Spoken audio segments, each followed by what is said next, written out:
Hello and welcome to the Sami Parvez show. Today I'm joined by Liz White, the leader of the Animal Protection Party of Canada. We will be discussing about her party goals and how she sees the Canadian political system. Thank you so much, Ms. White, for joining me on the Sami Parvez show. It's a great pleasure to have you here. You're welcome. I'm looking forward to it. Thank you. And so could you please tell me about yourself and why you are interested as being the leader of the Animal Protection Party of Canada, and what are the goals of this party? So in Canada, we have electoral system called first past the post.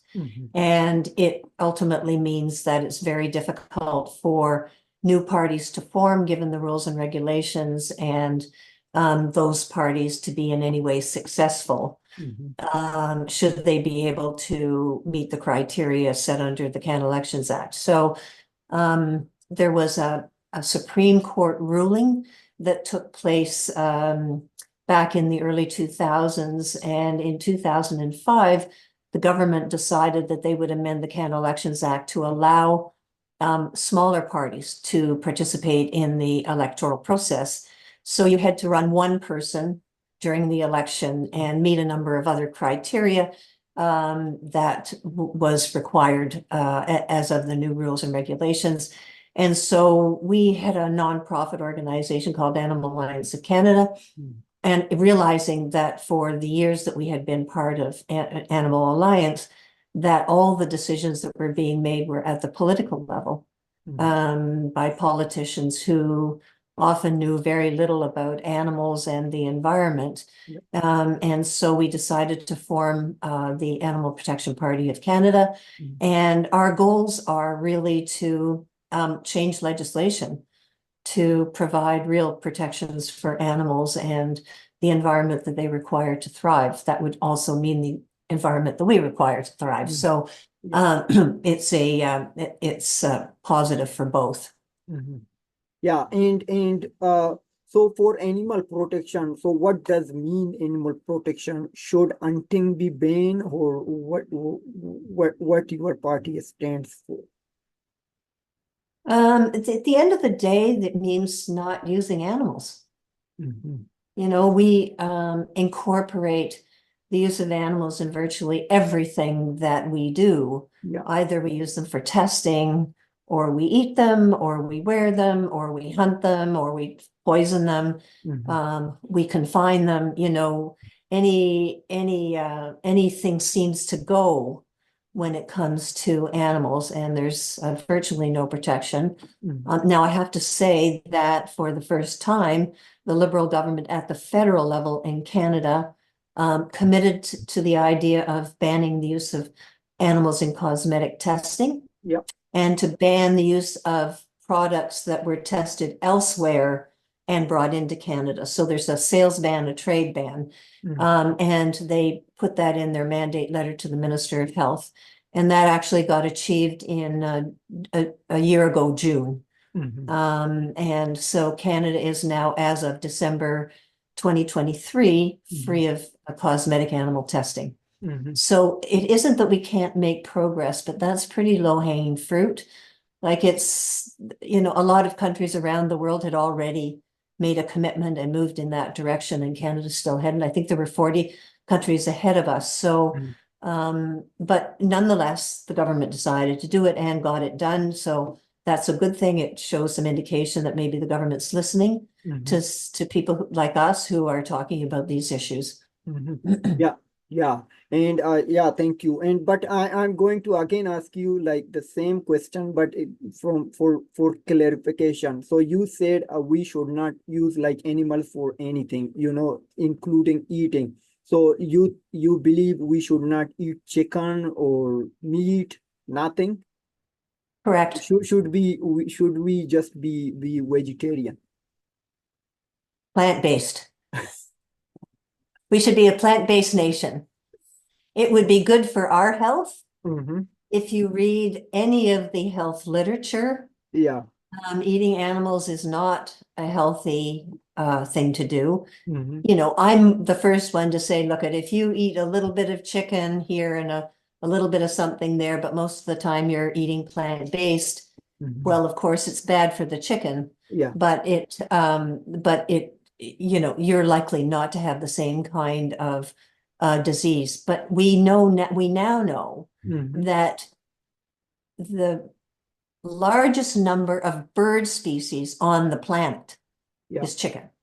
Mm-hmm. And it's in confinement, and it is there's no way to describe the way in which these animals are kept, Mm-hmm. pigs, chickens, whatever, Yeah. that it is in any way humane. Yeah. When, you know, I went to one slaughterhouse, they kill 500,000 chickens a day. Oh, yeah. There is no way that can be done humanely. And so, because it's bad for the environment Mm-hmm. and it has very real impacts on our health, Mm-hmm. that it's really important to begin to have that conversation, because we are pretty much addicted to meat, I would say. Mm-hmm.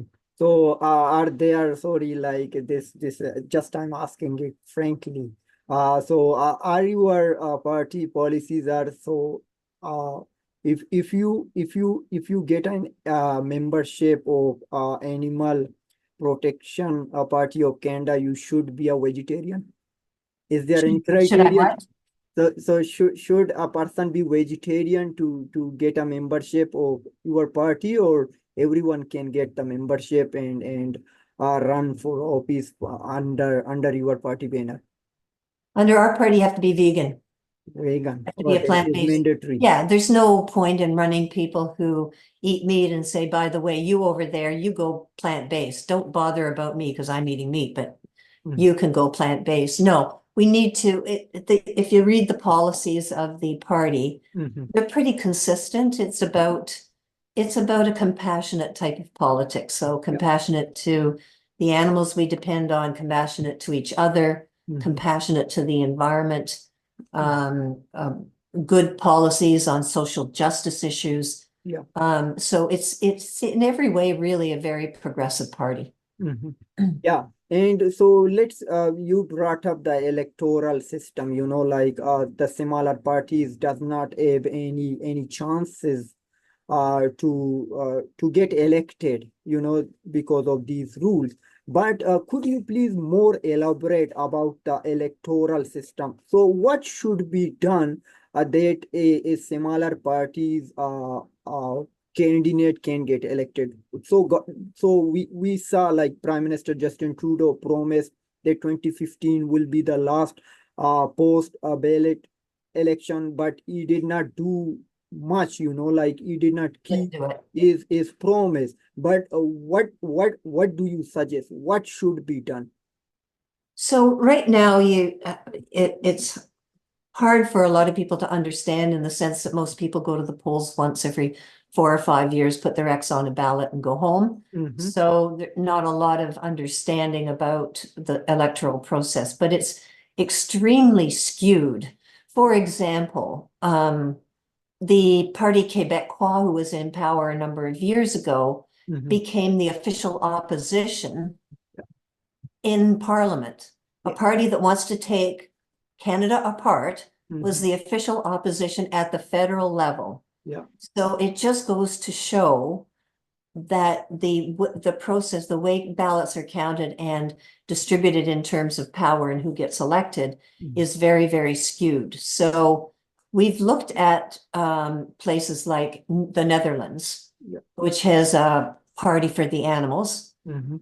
And they have a number of people elected, including one person at the European Parliament, I think 4 now at their National Assembly, and all the way down through to even as low as the water boards, they have people elected.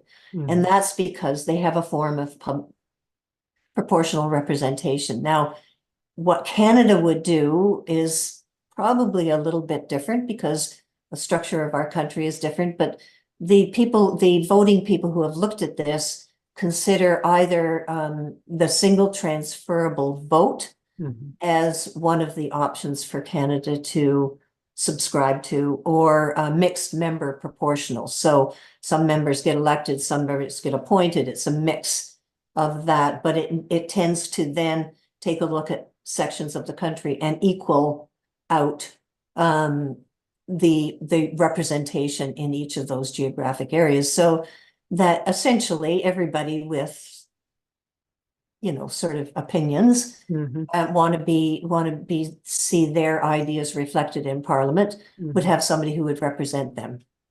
So it would mean that, for example, in the issue of the seal hunt, they're looking at now the federal Senate is looking at reopening the seal hunt, which would be pretty disastrous, given that we have global warming, the ice flows are no longer capable. Harp seals have to have ice flows to give birth to their young. They're losing their young regularly. So, but nonetheless, that's being discussed. So every party looks at where those votes would come from. So it's all East Coast, New Brunswick, Nova Scotia, Newfoundland, Prince Edward Island, Labrador. So the pitch is to those people, because people in Vancouver probably don't have a lot of knowledge about the seal hunt and don't know. So it skews the debate, it skews the discussion, and it skews the voting pattern. Yeah, so the proportional representation would reflect, because there's lots of people on the East Coast that don't like the seal hunt. They just are not reflected in the politics of it. So the proportional representation would tend to correct that. In fact, Sami, we're in court at the appeals court now, asking the Supreme Court to look at changing the electoral system. Okay. So how long you have been in the court? Like it is very new for me. Like I mean It's being the fight is with Fair Voting BC and Springtide, and we've intervened in that, asked to be interveners in that, and I believe that either we're close to being accepted or have been accepted. I'm not quite sure because I haven't been in the office for a while, but they we will put forward this notion about lack of balance and lack of representation and so on and so forth. And if we get intervener status, that'll be at the Court of Appeal, I think, and then it would go to the Supreme Court. So it's been a year already, probably another couple of years. Okay, so but proportional representation. So it means some people should be like selected by those parties, or how those that what we call like people assembly, something like that. So how those folks should be elected or selected? It very much depends on the system that's chosen as to how to do it. With a single transferable vote, you have a number of people running to put their names on the ballot. The lowest person at the first count drops off. Those votes get reallocated to everybody proportionately. And then again, as the next vote comes, until there is a clear decision about who won that particular area. In the mixed member proportional, there are candidates put forward by the party, and then there are candidates that come from the community. So there's various types, and we've not advocated which one the court should choose, because I think it really is up to the elected officials to take a look at the various types. As long as the court says you have to do it, then how they decide to do it is, I think, a parliamentary decision, really. But do you think would there be any changes, because these like politicians get elected from this system? Do you think they are going to change the system to make it difficult for themselves getting elected in near future? Well, that's a good point. It's a very self-interested system right at the moment, right? If you're in, not likely to want proportional representation. If you're out, you're likely to want it. And the history has been that people on the outside advocate for it. Then when they get in, they ignore it, or, make it so that it isn't going to be success. So, political parties in Canada are like private clubs. They're not really answerable. They're answerable in certain ways to Elections Canada, but in many ways they're not answerable, and they are built on their own self-interest, as opposed I would argue, to the interest of Canadians, Yes. as diverse as that may be. They, I think some of the parties just simply don't reflect what Canada looks like. Yeah. And who lives in Canada. And, if you're a left-winger, Yeah. if you're a political lefty and you live in one of the ridings in Alberta, Yeah. you will never have a person who represents your political viewpoints under our current system. Yeah. So it recognizes this inequality. Yeah, and you brought up, so there is lots of injustice, like for it mean when someone get elected, so then they don't represent your views, though they were educating, but whenever everyone get a seat, it seems like it mean they would be out of touch, and our elected officials are some kind of out of touch, but those are in government, those are particularly out of touch, like you cannot access them, or you cannot reach them at the level you need to.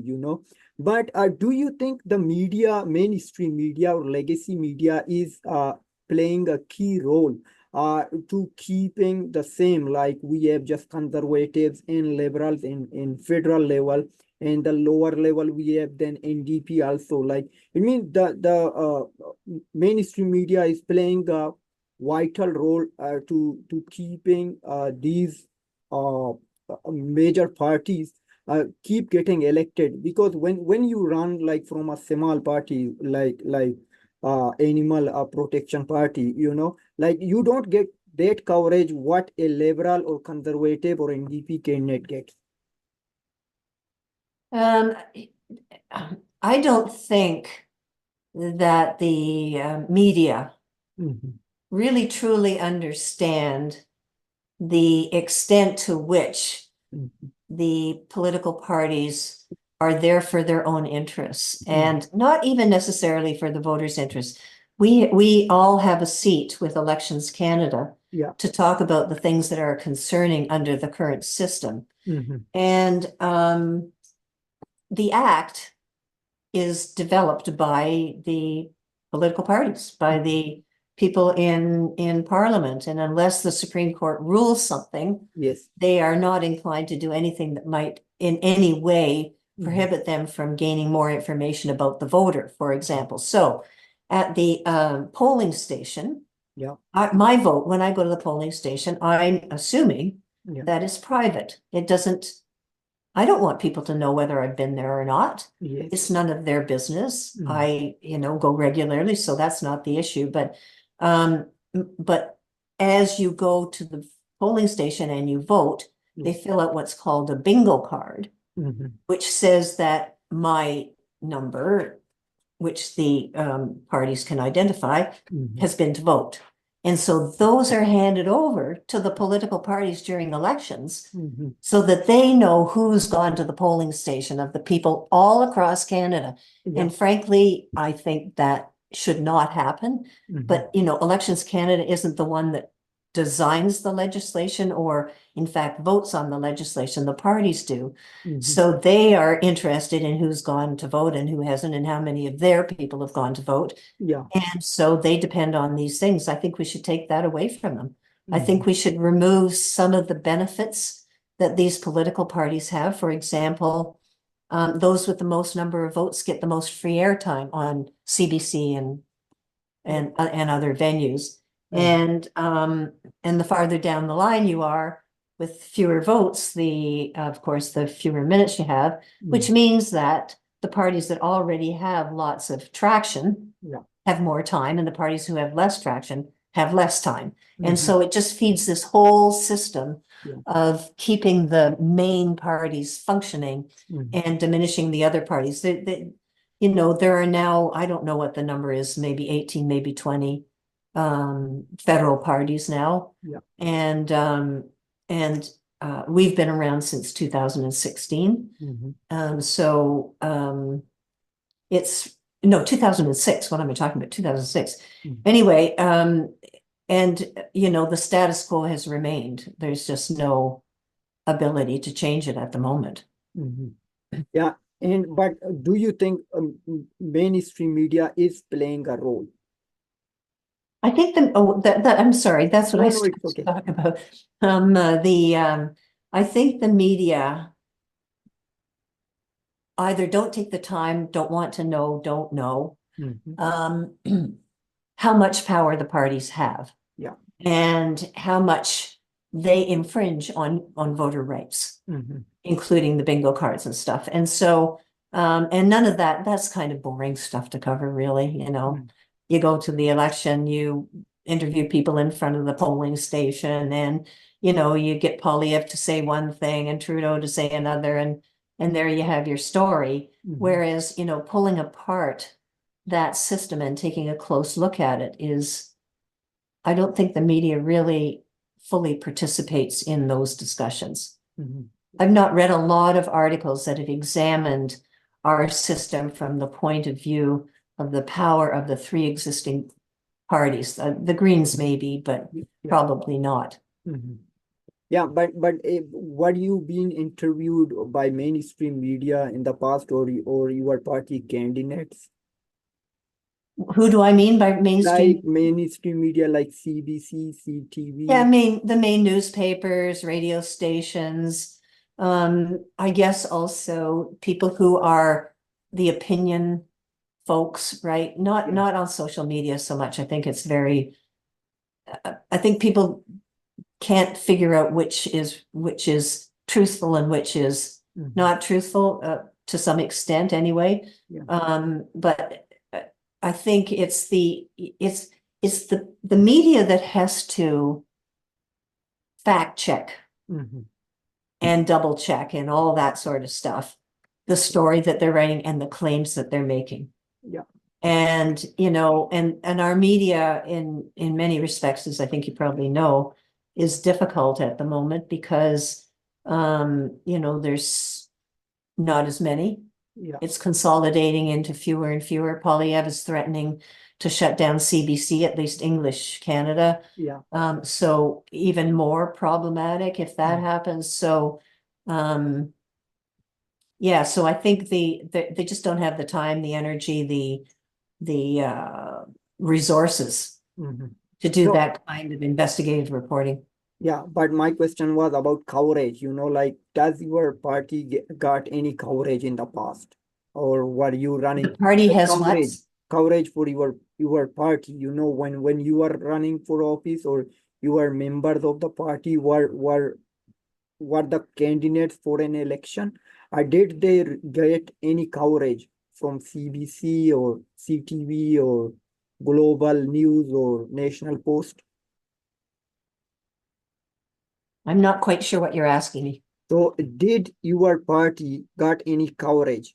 Did you set an interview? Did you or Oh your yeah, party oh yeah, candidate? because certainly when we run, Mm-hmm. it everybody does their thing and is out there and canvassing, talking to people, getting media coverage if that's possible, Yeah. going to all candidates meetings. We do all that sort of stuff to advocate the things that we talk about in our platform.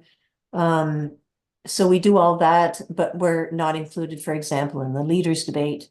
Yeah. So having those kinds of discussions at a high level Mm-hmm. is much more difficult. We do advertising Yeah. and and uh, so we do that, but it's limited. And Mm-hmm. because we're a small party, we don't run in every part of the country. Yeah. So, it's much more difficult Mm-hmm. to get that kind of coverage. But yes, we do that. Mm-hmm. Yeah. Yeah, okay. So as you brought up, like Pierre Pouliot wants to defund the CBC, like it wants to slash down like CBC English. And also like we have seen like government federal government is paying too much to CBC or mainstream media, like today I was reading a report which says that I believe $18 million were paid to CBC executives for bonuses despite cutting too many jobs. Do you think it is okay for government to fund the media? I think I do think it's a good thing to fund an entity like the CBC. Mhm. And the reason is that CBC, this is, it's been cut back substantially, so it's struggling as well. But it speaks to and gives voice to voices that most other places would not consider doing. Yeah. And I think that's important to have that go parallel Mhm. with the election process, not to be part of it, because the CBC is, they give them the money, but it's hands off in terms of management. Yeah. So I think it's really important to have those kinds of stations. It didn't have to be just CBC, it could be others. Mhm. But CBC in Quebec does a great investigation through enquête. Mhm. And in Ontario, the Fifth Estate and Marketplace and a variety of others Mhm. that most other stations simply don't do. Partly because they don't have the money to do it, and partly because they are pitching a different kind of station, right? Different kind of discussion. Mhm. Yeah, and what do you take from government spending? Like, don't you think like we are spending too much? Like our debt reached to $1.4 trillion, and government is spending as much as it was spent during World War II. Well, that's a good question. I'm sort of on the fence, I guess, on that one. Mhm. Um, you look at the cities Mhm. in Canada, Yeah. and you look at the provinces, you look at the country. Mhm. And over the years, there's been this drive to cut spending. Now, they haven't been successful. Neither the Conservatives nor the Liberals Yeah. have cut spending. Under Harper, it increased substantially as well. Mhm. So it isn't a party thing, although the Conservatives talk about cutting and the Liberals talk about spending. So you have those two distinct entities. Yeah. But the fact of the matter is that we've allowed infrastructure and healthcare, Mhm. housing Mhm. all across the country to Mhm. simply deteriorate. Major structures in cities like Toronto, Mhm. where it's $1 billion just to do the very basic repairs Yeah. of the buildings that are city owned Mhm. that are run down, and they haven't bothered to repair them. Mhm. And so, maybe what we would have to do is to look at the budget and reallocate money. I think that would be true at the provincial level as well. Mhm. And, I think ultimately, you look at the housing situation, and everybody talks about the private sector to fill in all those houses that are needed for people who can't afford what is currently on the market. And the private sector doesn't want to build that. Yeah.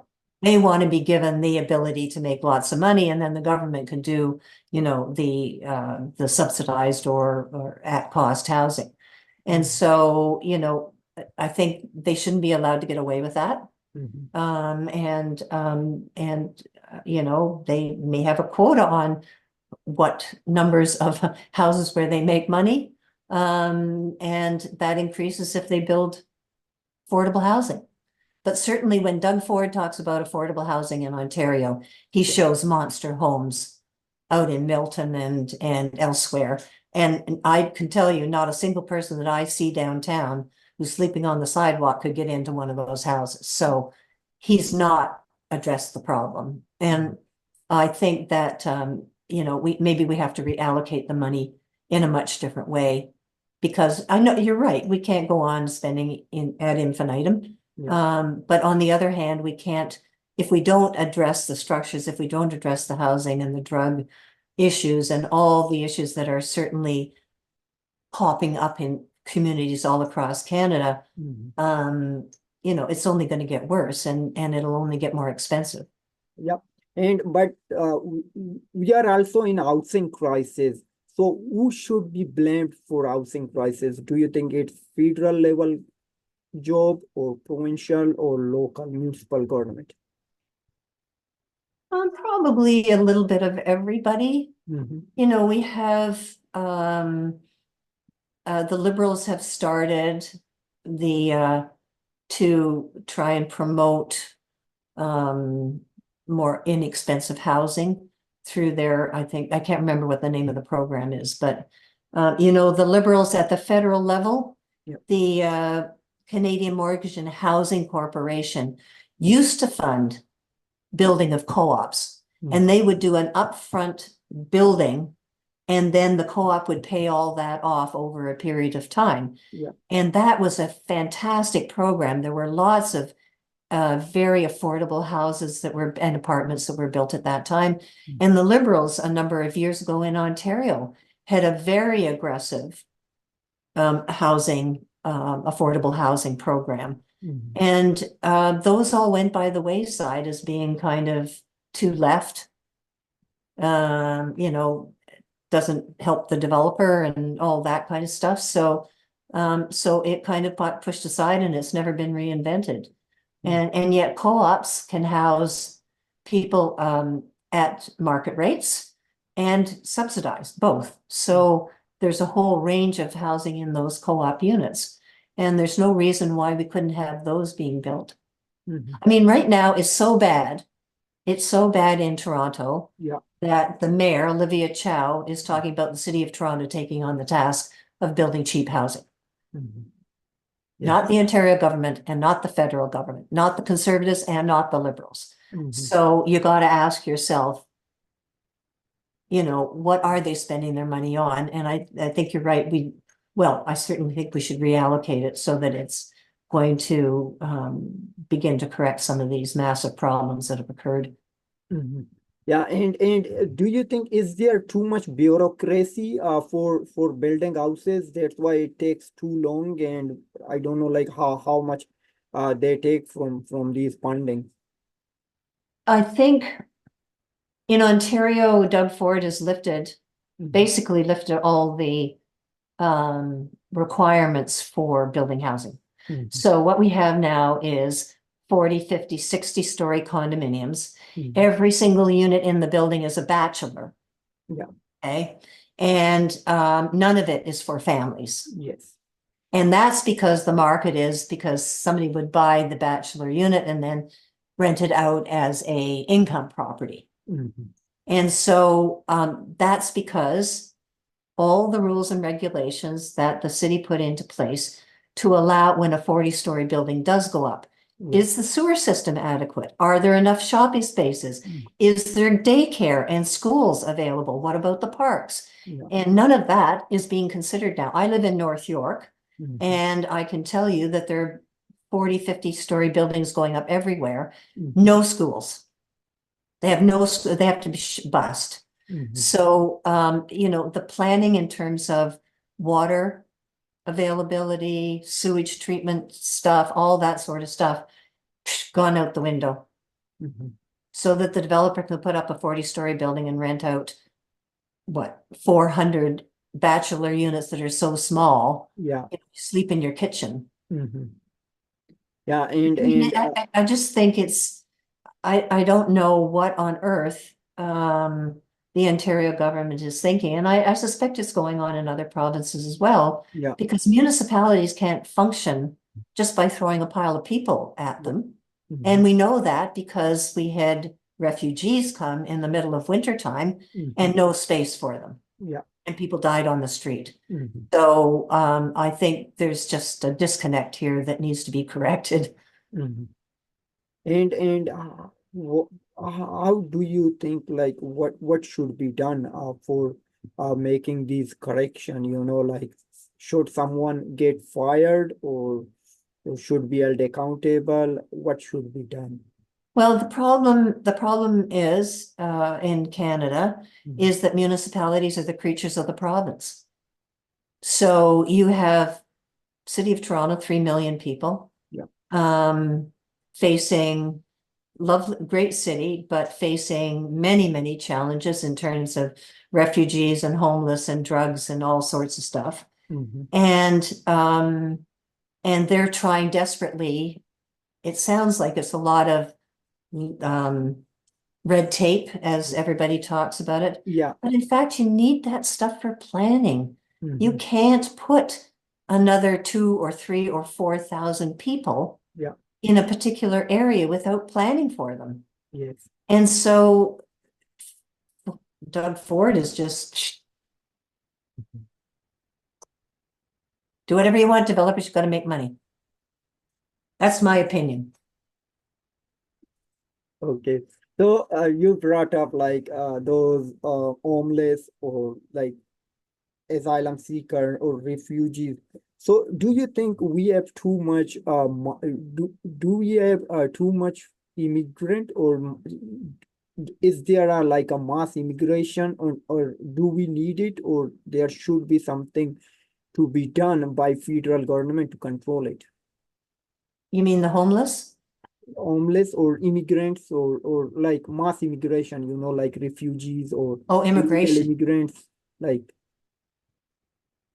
That's really a tough one, because the more people you put in a country, yeah. the more demands it takes on that system to function. Yes. And the greater stress it puts on the environment Mm-hmm. that we all need in order to survive, right? A good, healthy environment. Yes. And we know that we're going in the wrong direction on that Yes.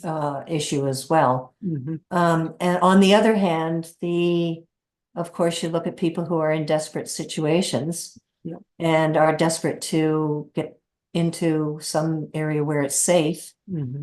And you don't want to deny necessarily those people. So I think there's a very clear balancing act that we need to address.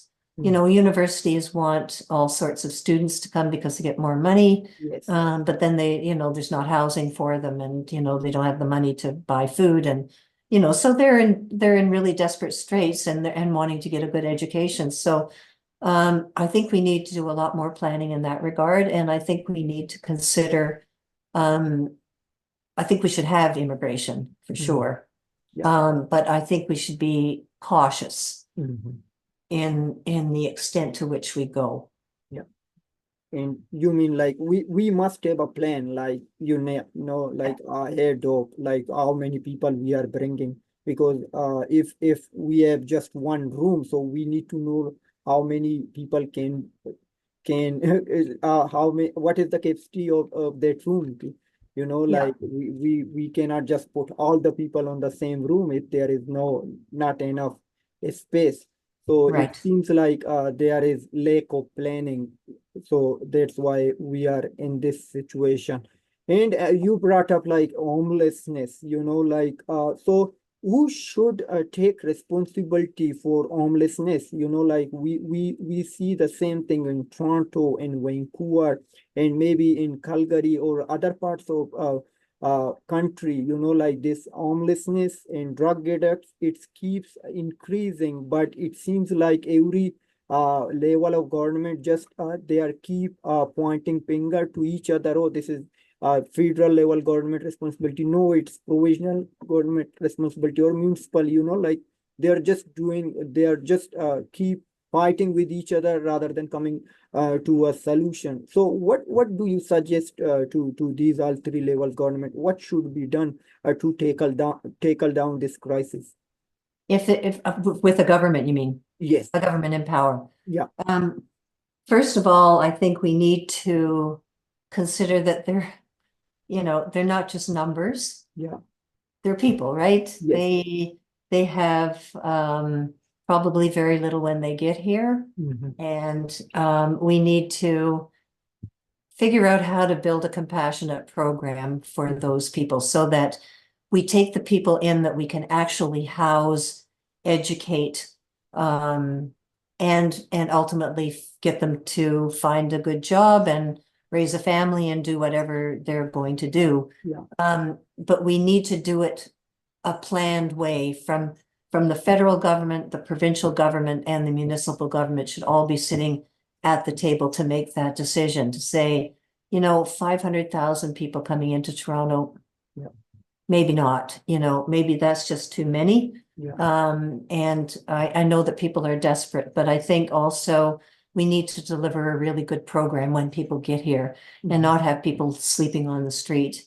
And I think it's really good to have a population like Canada has, which is very diverse. Because I think it builds, not in everybody, but I think it builds a respect and an understanding for each other and an empathy. And those things are really important in building a country of people that care for each other, regardless of where they came from. Regardless, I mean, I was born here, other people are not, but what difference does it make? It doesn't make any difference.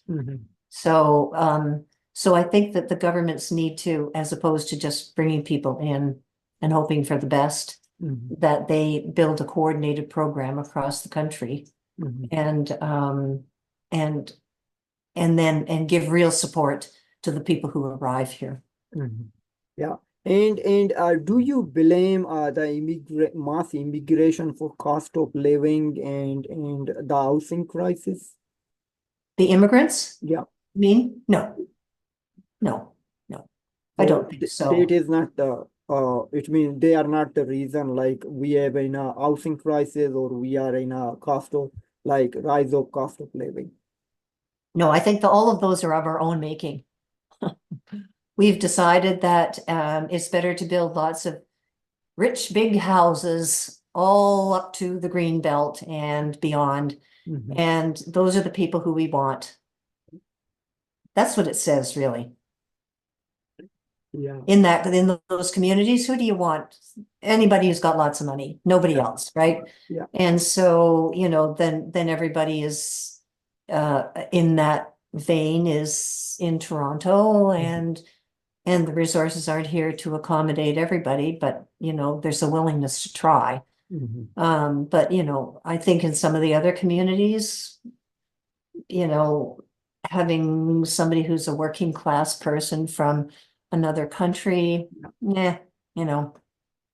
doesn't really cut it for them. And I think it's amply demonstrated in how the communities are being built out and around Toronto. And do you support the carbon tax like which Trudeau government brought up like since I believe 2017? Do you think we should pay for there should be a carbon tax or it should be removed? It should be what? Carbon tax? Carbon tax? I'm not understanding the word. Like Sorry. carbon tax? Like carbon tax. I don't know what that means. Like carbon tax, like for pollution. Oh, yes. To measure the carbon, the impact like of tax. Yeah. Like carbon tax, like which proposed by liberal government, like which I think all that should be wants measured to in. tax the tax. Yeah. I think all that should be measured in. Because otherwise you have finite resources in a country. And I mean, you can keep adding and adding and adding and adding people all the time. Yeah. But we have people that are dying and people that are moving in and living. So we could keep it at a rate, an acceptable rate that would be sustainable. Yeah, and do you support the MPs are getting a raise? Like we see like since 2020, MPs keep getting a raise on every April past. So do you support MPs should get a raise as they are being a second highest pay maker in the world as elected officials? For MPs to get a raise? Yeah. Yeah, I think we should pay people for what they do. So I mean, why would you pay somebody who is a very well-educated individual, came from the private sector at a much higher job, was elected, made a minister. Why? Because the person is sitting in that seat. Would you decide that he should not get a raise or she should not get a raise or, whatever pension? I mean, we should argue for those progressive things. Yeah. people, I'm 75 Yeah. and I'm still working. Mhm. And if I wasn't, I think I'd be, it'd be pretty tight to survive Yeah. because I worked in an area where there wasn't a pension, right? So, so I think we should have, those should be just standard national Mhm. programs, Okay. like healthcare. Mhm. Want people to be healthy, right? Because Mhm. otherwise it costs the system and the workplace a lot of money. And I think you should have people retire and be able to live a decent life. Not saying a rich life, but a Yeah. decent life. Mhm. Okay. So as you are a small party, so don't you think there should be a block of the smaller parties? Like if you are running from one riding should a like your party run like animal protection, and the other smaller parties like Christian Heritage Party or PPC or other smaller party should run the other one. They should not run this one, and they should be vocal for your party to get elect that your party get elected, then you work for them, like their Yeah. party. So do you think should there be a block of similar parties? I think it would be very interesting government Mm. if there was a shared responsibility and respect vis-a-vis getting elected and being represented in Ottawa. Mhm. Um, it isn't proportional in that sense, but it does provide a dialogue that is outside of the normal dialogue of the main three parties, right? Mhm. It's interesting. The Party for the Animals in the Netherlands, Yeah. um, the discussion about not eating meat and farmed animals and all that sort of stuff. Mhm. They've managed to move that agenda very substantially compared to any other country. Yeah. And it's because they have a party there that does the research, does the science, puts the papers together, and it's hard to argue. Mhm. And so I think having a voice in the various in Parliament Mhm. would be very advantageous and very helpful in terms of governments forming opinions on what to do about animal agriculture and global warming, what Mhm. to do about the seal hunt, what to do, all these various issues that keep turning up. I think it would be very helpful to have a set of voices that have a different opinion Mhm. and produce, good, solid research that Mhm. shows why their opinion is the correct one. Okay.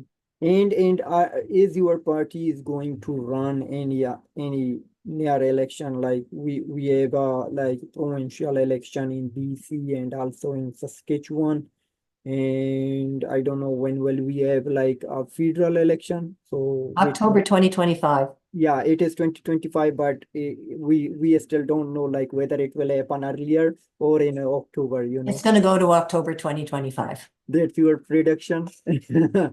I don't think Jagmeet Singh is going to give up. Mhm. He's got a couple more things he wants to get done. So Okay. he's actually, I think he will not do well in the next election. I Mhm. think he's going to have a hard time, Yeah. but he's brought some good programs in for Canadians. Mhm. So I think, I, drugs like drug plan and dental plan. Yeah.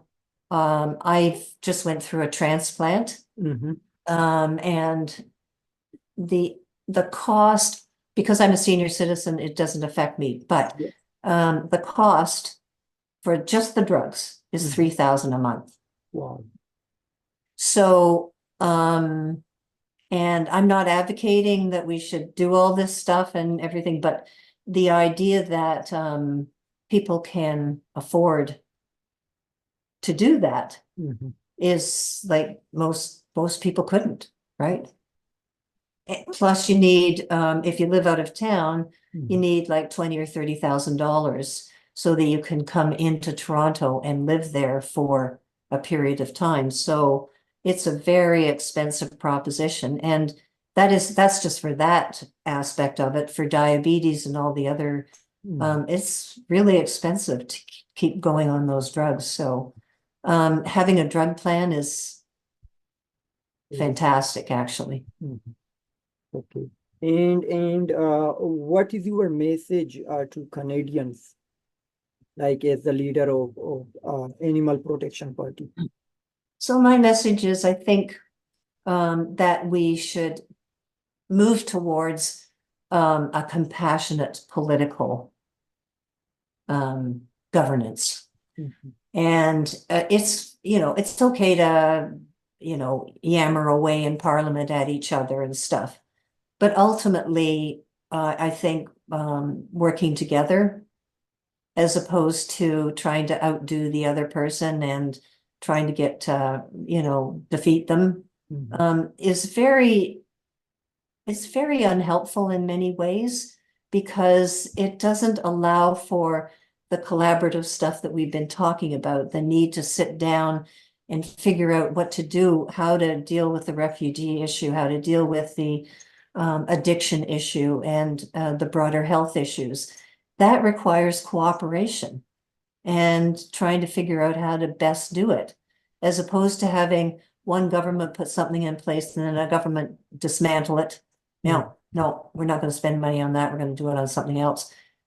Isn't helpful in terms of long-term planning and running I would say, a compassionate country that tries to not leave anybody behind. And I would include the animals in that. Okay. Thank you so much, Ms. Liz White, for giving me opportunity to have a discussion with you and learning about your party and the policies and what do you think about all these things. And it was a great discussion with you. And I hope see you again. Okay, you take care. You take a good care, please. Thank you. Bye-bye. Bye.